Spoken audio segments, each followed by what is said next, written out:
আমার জমিনের উপরে থাকবে, আমার দাসত্ব তোমাকে ভালো লাগে না, আমার আসমানের নিচে তোমরা থাকবে, আমার গোলামি তোমাদের ভালো লাগে না, আমার হাওয়া বাতাস উপভোগ করবে, আমার বান্দিগি তোমাদের ভালো লাগে না, আমার নামাজ তোমাকে ভালো লাগে না, আমার রোজা তোমাদেরকে ভালো লাগে না, আমার যাকাত তোমাদেরকে ভালো লাগে না, আমার হজ তোমাদেরকে ভালো লাগে না, আমার নবীর সুন্নাত তোমাদের পছন্দ হয় না, অথচ এত নিয়ামত তোমরা উপভোগ করো, আমার এত নিয়ামত তোমরা খাও, তারপরে ভালো লাগে না।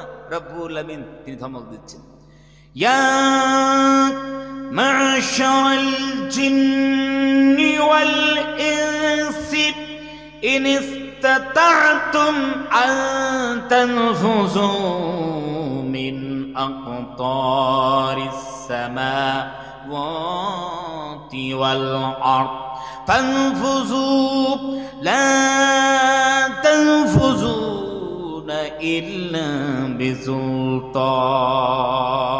আল্লাহু আকবার।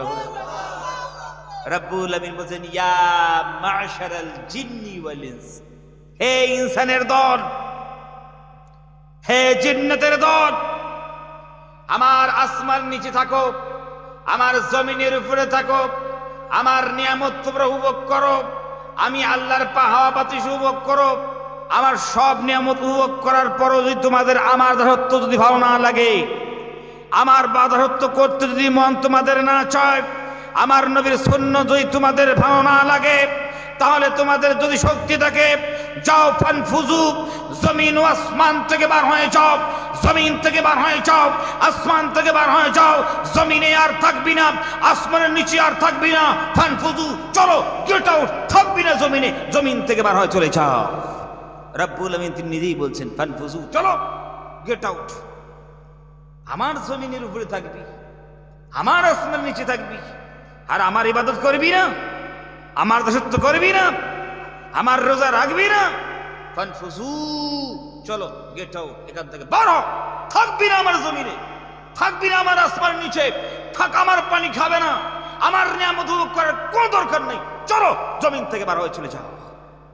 আছেন কেউ বলে, হুজুর আল্লাহর ইবাদত আমরা করবো না, আল্লাহর জমিনে আমরা থাকবো না, আল্লাহর জমিন থেকে আমরা পার হয়ে চলে যাব।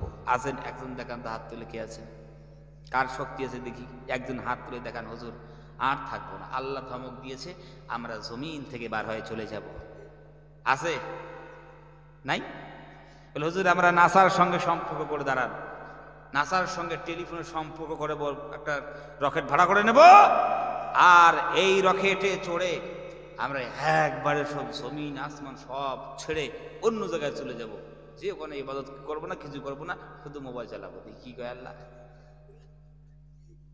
আল্লাহ বলে, বান্দারে রকেট ভাড়া করবি, আর বাড়ির সামান পাত্র সব রকেটের মধ্যে দিয়া শিলচর এয়ারপোর্ট থেকে টেক আপ করবি রকেটটা, কিন্তু ল্যান্ডিং কোথায় করবে? কোথায় করবে? রব্বুল আমিন বলেন, বান্দারে লা তানফুজুনা ইল্লা বিসুলতান।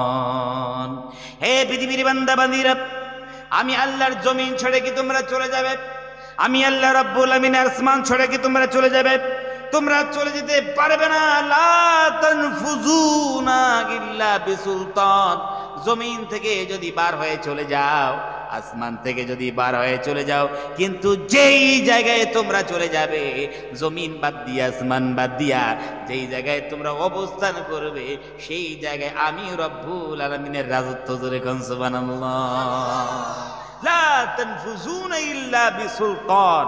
যেই জায়গায় তোমরা পালাবে, যেই জায়গায় চলে যাবে, সেই জায়গাটা আমার রাজত্ব, সেখানে আমার হুকুমত। তাহলে আমার রাজত্বের বাইরে তোমরা যেতে পারবে না। তাহলে আল্লাহর দাসত্ব করতে হবে কিনা? জোরে কর। আল্লাহর গোলামি করতে হবে কিনা? ভাই, ভাবনার জগতে ভাবি।